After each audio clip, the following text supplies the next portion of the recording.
Hi team, welcome to my session on Coffee with Prab, and today we're going to cover how to prepare for CRISC exam based on the new version of CRISC, which revised last year in 2021. In this session, we're going to discuss about how to think like a risk advisor, tips and techniques, and also I'm going to cover the domain one. If you're new to my YouTube channel, click on the subscribe button and notification to make sure you should not miss my future videos because I am coming up with some new serious videos this year. My name is Prab Nair. For more information, you can refer my LinkedIn profile. Without wasting a time, let's start with the first part. When you're talking about CRISC basically stand for Certified in a Risk and Information System Control. Every organization is basically start with the vision, mission, strategy, tacticals, and operationals. So we have a professionals who work on the strategic level, who work on the on the tactical level, and they work on the operation levels. They try to identify the gaps and suggest the necessary control by which they can able to manage the risk. So these professionals are basically called as a risk professionals. Their goal is to identify the risk, analyze the risk, and suggest the list of controls. And based on the owner recommendation, they will implement. Nowadays, when you're talking about a risk, it's a critical part of the business. It's part of the IT. It's part of all kind of initiatives. Let's take an example. I want to start a new services in one new country. I cannot randomly start any kind of a new thing in the new country. So I need to evaluate the risk associated with the legal, tactical, operationals, and all that. So this is where the serious professional come into the pictures. They basically evaluate the needs, they evaluate the solutions, they evaluate the initiatives, identify the risk associated with the initiatives, and suggest the necessary controls. And according to that, the operation tactical teams will implement those controls. So C-Risk is ideal for the mid carriers like IT or IS audit or risk and security professionals.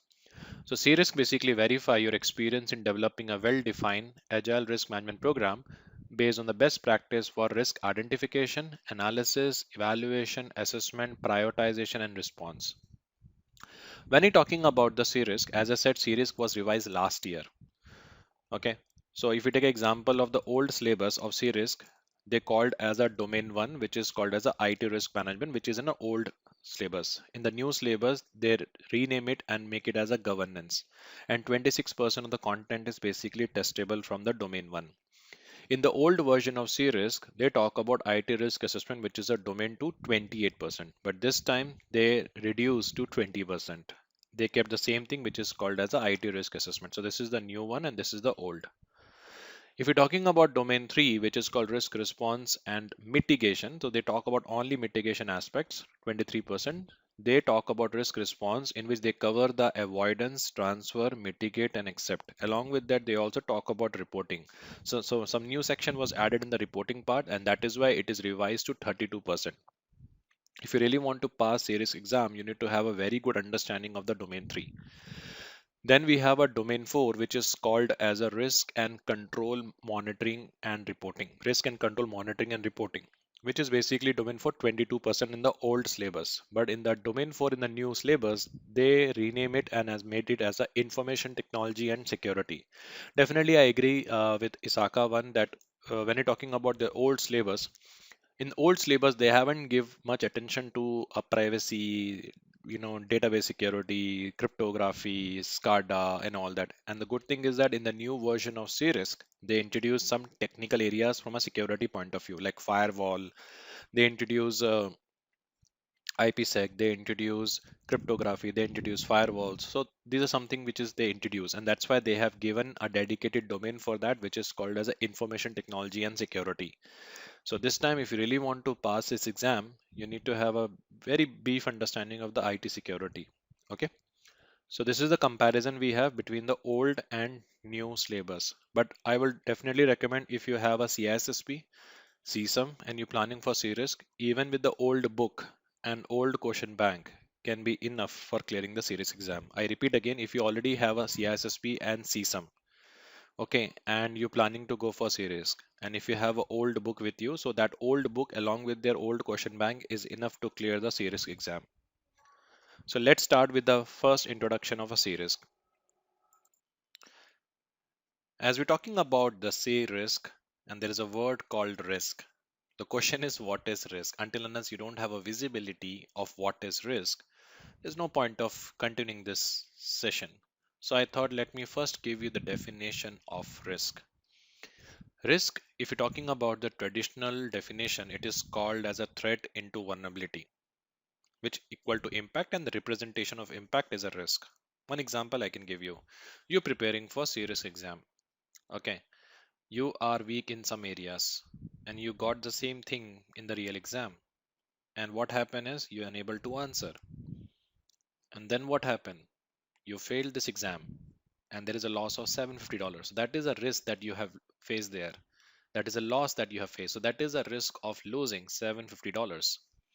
So risk, if you going by the traditional terms, it is called as a threat. So threat is any action that compromise the security. Vulnerability is called as a weakness, and that basically lead to a sum of risk. One technical example I can give you here is, suppose there is a hacker. Sorry, suppose there is a virus. This virus targeting one of the server. This is the server we have. We discovered one vulnerability or weakness in the server is that there is no antivirus. So virus use this as an opportunity. So virus is a threat. No antivirus is called as a weakness. And virus basically used this opportunity, and by this he was able to target, he was able to exploit this server. And what happened then? When threat exploit the vulnerability, then what happened? There is an impact on the server.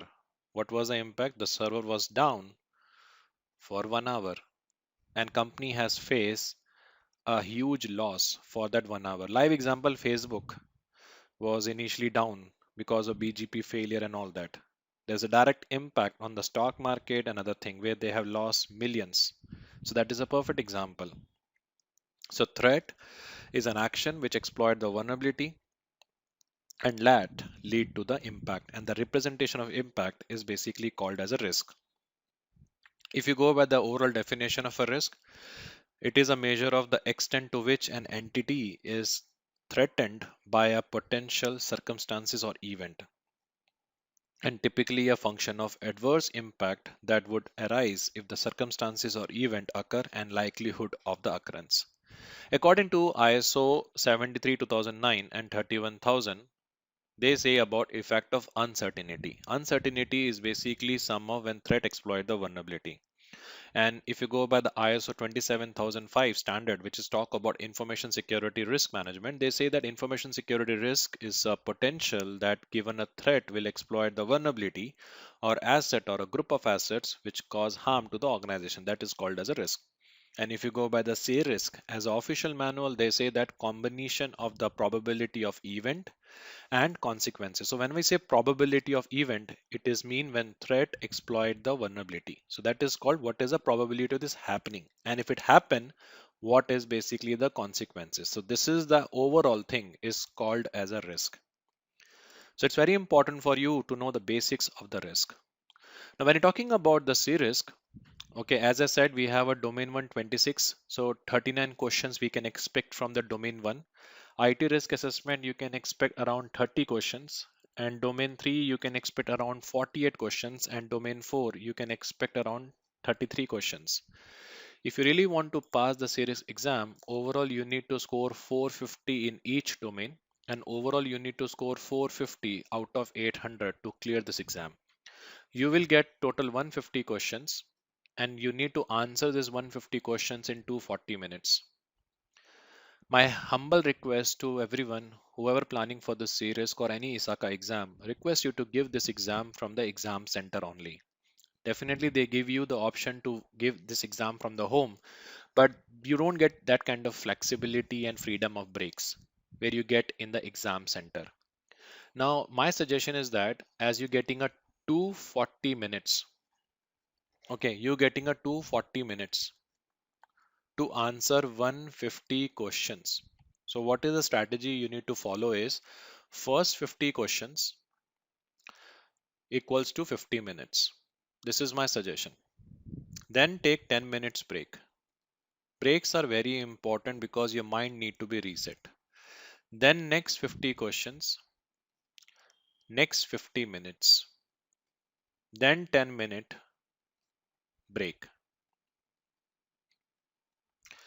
So it means 100 question you have completed in 120 minutes. The next 50 questions take 60 minutes because your mind will not be in that position the way it is in the first 1 hour. So 50 questions, 60 minutes. So now you have done with 150 questions and your 60 plus so 180 minutes you have taken to complete the 150 questions. Now the best thing is that in a ISACA exam you have an option for the flag for review. It means you can review that option or question later. So make sure you should not flag more than 20 questions.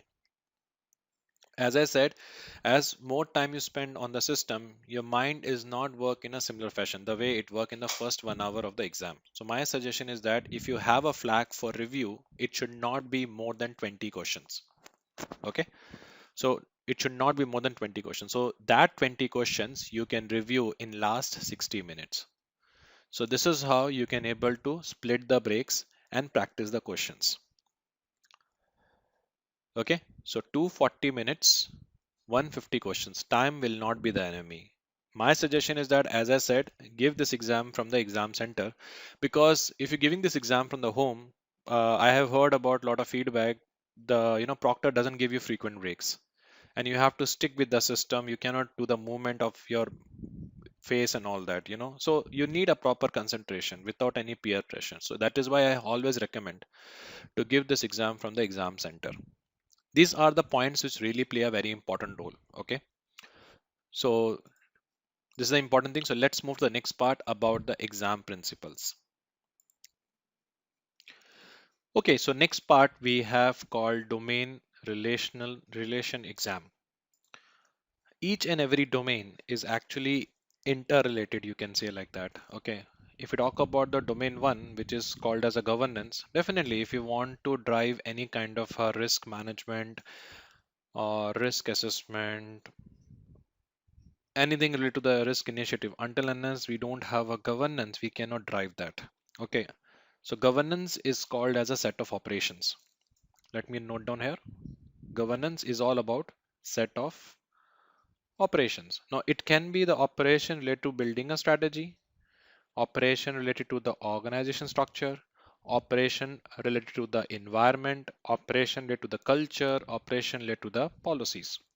It's very important that any kind of an initiative you're introducing in the organization, it requires the foundation which is called policy, and policy foundations are driven by the governance. Okay, so any kind of a things is started with the governance. So if we talk about the organization, they talk about the governance with a different vertical. Like we have a IT governance, sorry, we have a corporate governance, which is a set of board of director or senior management who run the show of the organization. Then we have IT governance who run the IT operation. Then we have information security governance. We have a business governance. We have a financial governance, and we are doing a risk. So we have a risk governance where we have a team who build the complete framework to integrate the risk management in all the departments. So that is why until unless you don't have a visibility of the domain one, you will not able to understand the rest of the domain. So domain one is build the foundation. Okay, how to drive the risk management. We need a strategy, we need an organization structure, we need a policy, we need a culture, whatever the prerequisite is required to run the risk management in the organization captured in the domain one. Now, okay, governance is ready. We now the second stage is once the strategy, organization structure, culture, ethics, blah blah blah, and all that is built, we adopt the risk management framework. So when we're going for risk management framework, in that the first step is basically risk assessment, which talk about identifying the risk, analyzing a risk, and third is basically called as a evaluation of a risk. Okay, so in identification, we talk about identifying asset, identifying threats, identifying vulnerability. Then we basically do the analysis of the result, which is called as a qualitative result and quantitative result. And then we try to evaluate the result.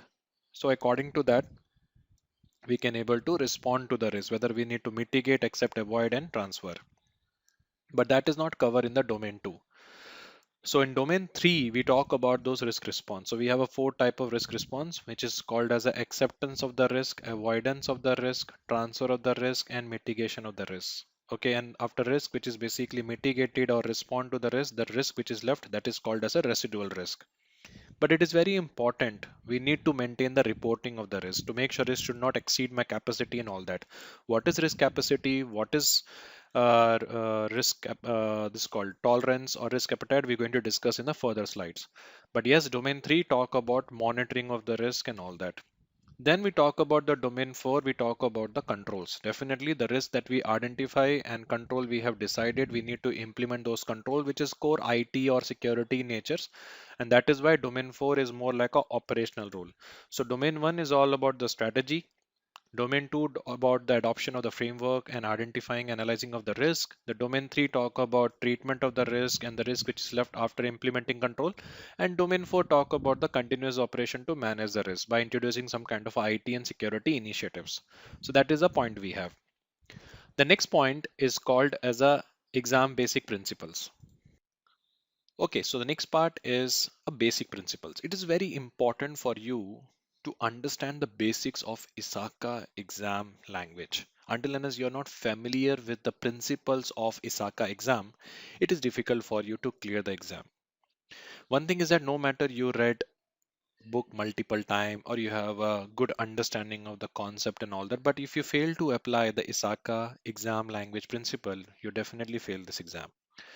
So it's very important for you to know the basics of ISACA exam language understanding. So exam is a test of sense of scenarios. Now before going to discuss this, I have seen couple of folks who failed serious exam even they heading a management position or have a risk experience. You know why? They don't follow this principle. FAST.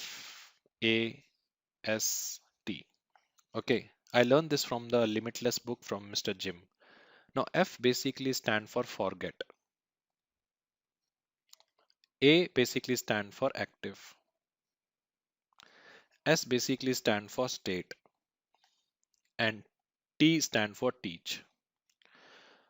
When we reading a C-risk manual, okay, whatever the manual we have, when we start reading those material and all that, we try to relate that material with our organization scenario. And the first thing comes in our mind as a psychological thing is, oh, I know this. So we don't give too much attention to that. And we might miss some of the important area. And it's a common thing. When we know something, we don't give too much attention to that. There's no learning. But when we review those things which for which we are new, we give more, we are very more conscious and everything. So my humble request is no matter how much year of experience you have in the risk, okay, how many year of experience you have in a risk area and all that, please do not use your organization experience in the real exam because exam was not designed according to your organization scenario. Might be the risk scenarios what you have in your organization is different from other organization. So when you're reading the question or when you're preparing for series, forget what you know from your organization point of view and see what is from the ISACA point of view. Second is be a active learning. If you're spending 1 hour a day, that is okay, but that 1 hour should be dedicated. Okay. Question yourself. If you're attending any sessions, be active, ask questions. Your mental state should be strong. You should be in a concentrate mode. And whatever you remember, whatever you learn, teach others or make a video, make a blog of that. This is how you can able to remember the topics. So when I say exam, test the sense of scenarios. There will be some scenario based questions are there, but do not relate those scenarios with your organization scenario. That's the most important thing you need to understand. Oh, in my organization, we go by this process, we implementing some this control. Okay, but exam was not talking about your scenario, your organization, right? So it tests scenarios, but think more from a vendor neutral point of view. Second is it's very important for you to have a good understanding of the concepts. One example, people always get confused between the privacy versus secrecy. Oh, both are same. No, secrecy deal with the organization, privacy deal with the individual. So it is very important for you to know the concepts. So risk avoidance and risk acceptance, same example. Oh, threat and vulnerability is all about identifying threats is action and vulnerability is a weakness. But okay, but where we need to place it? I always get confused with the risk capacity or risk residual. So until unless you don't clear with this concept, it is difficult for you to clear this exam. In this exam, it basically talk about the analytical analysis. Okay, you will be confused between the two options. So you need to apply your thought process. Okay, if I apply this on this area, what is the impact? If I apply this in this, what is the impact? So analytical analysis are very important in this exam. This exam, in some cases, test your common sense. Okay, what is the best way to achieve the confidentiality? Answer is encryption. But you literally went through so many questions. In the real exam, you get a simple question, you're unable to digest how they ask me a simple question. And that question tests your common sense. So be simple. If the question talking about typical manager question, answer that from that point of view. In some questions, experience of audit is required because risk management drive the audits also. Example like we have discovered that people are sending the plain text document outside. So first assess the risk of non-compliance and suggest the risk instead of directly recommending it is against the policy. So in some cases, experience of audit is required. During an audit, we discover that vendor is failed to comply with the SLA. Okay, do you have any evidence? Validate with the evidence, then take an action. And last is called as a picking the best out of all. It means all four options are great, but select that which is basically best for other things. Okay, the best book is ISACA official manual, right? That is the best. They give you question is what is the best manual for the ISACA? Option A, some author names. Option B, some author name. Option C, some author name. And option D is ISACA manual. Definitely ISACA manual cover other options. So picking the best out of all four are great, but select the one which is basically aligned with the overall objective. In the exam, you have to be very careful with the words, keywords. These keywords are highlighted in a capital letter and it is also in bold, like greatest, that is the one keyword, first, most, best, and main. So greatest is basically mean greater than other choice. What is the meaning that example?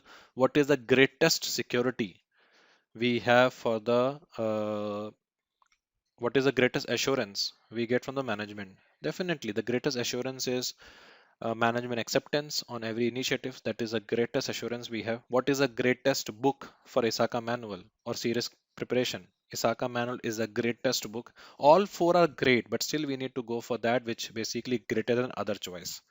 Okay, like we create a policy or we create a security plan. What is the greatest way to consider security will be effective? Option A, security practitioner implement. Option B, risk practitioner implement. Option 3, security analysis implement. Option D, management approval. Definitely all four are there, but without management approval, nothing can be implemented. So this is how, based on the greatest as a keyword, I selected the fourth greatest as a best answer. Now in some question talking about the first means sequence. What is the first step in building the policy? So understanding the business requirement. Understanding the business requirement is the first step in building a policy, right? So first is a keyword used for the sequence. Okay, what is the first step in the risk management? Definitely adopt the risk management policy, then adopt the risk management framework. Okay, instead of just starting with the risk identification is not a first step. So first is a keyword mentioned in capital. So select the options which talk about the sequence, not an outcome. Example, what is the first step is the risk management? Mitigating risk to an acceptable level or adopting a risk management framework. Mitigating risk to an acceptable level is an outcome of the risk management, but adopting a risk management framework is a first step. So that is how we need to identify first and most. Then we have a most. Most is basically not always but more often. Okay, what is the most important book only for domain 4? What is the most important book for domain 3? So most is talking about like us, not often but not always but more often. Okay, that is the most important thing. Example, what is the most important recommendation for the risk practitioner when we implementing a preventative control? Okay, make sure we have a management approvals or we need to have a senior management acceptance. So that is how the most keyword come into the picture. Best is basically not only but better. Best is always considered as a optional. Example like what is the best book for domain 3? Okay, what is the best practice of implementing a risk management in the organization?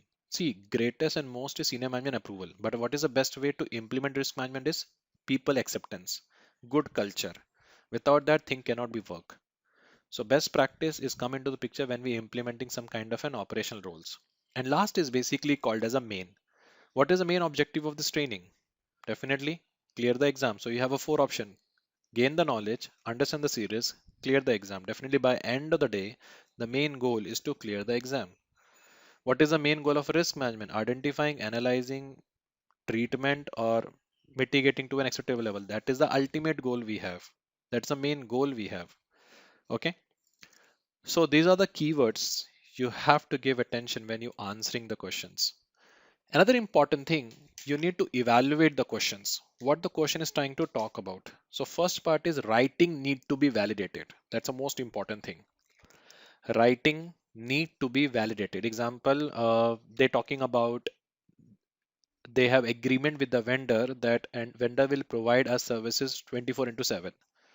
Vendor has provide the assurance they are SOC compliance, they are ISO compliance and all that. Okay, whatever they have mentioned written, we need to validate.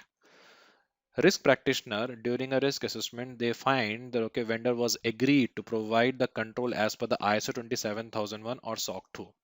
What is the best thing we have to do next?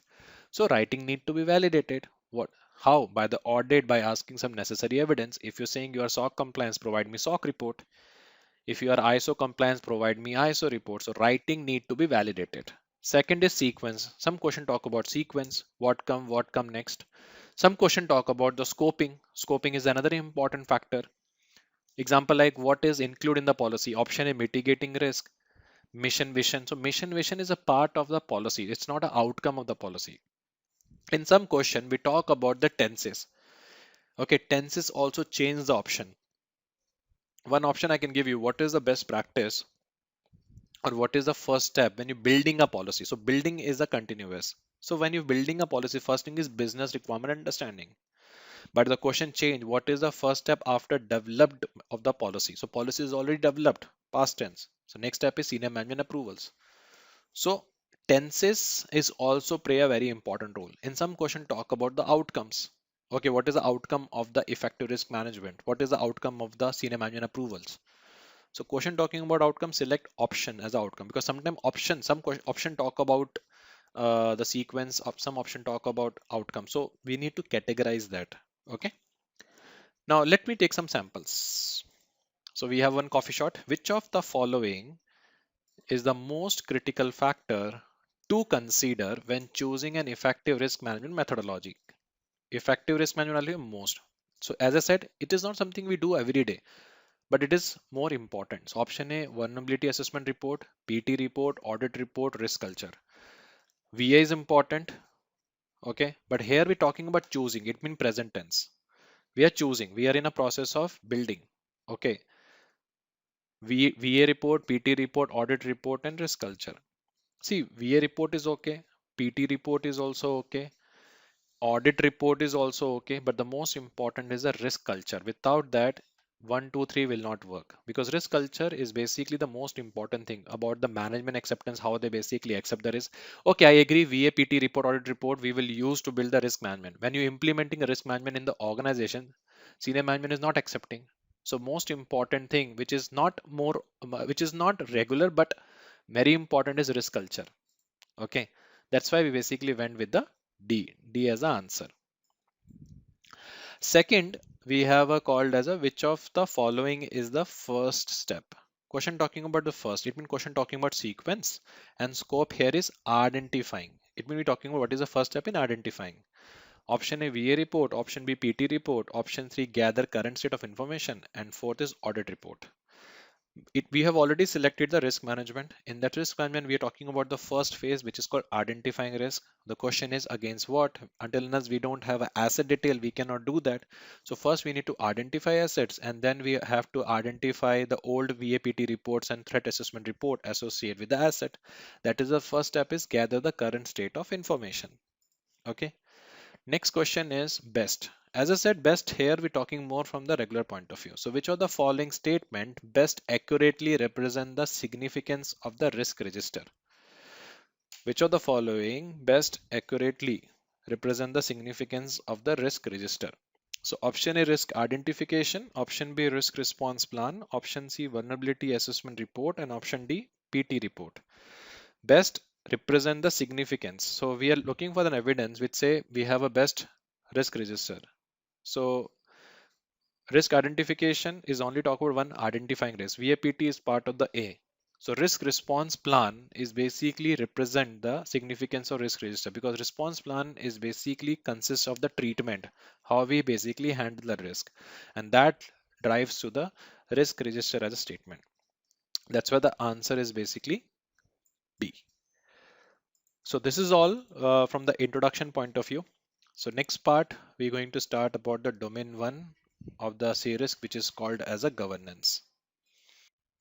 Hey team, before going to start with the domain one, there is a one resource section I have added in this slide.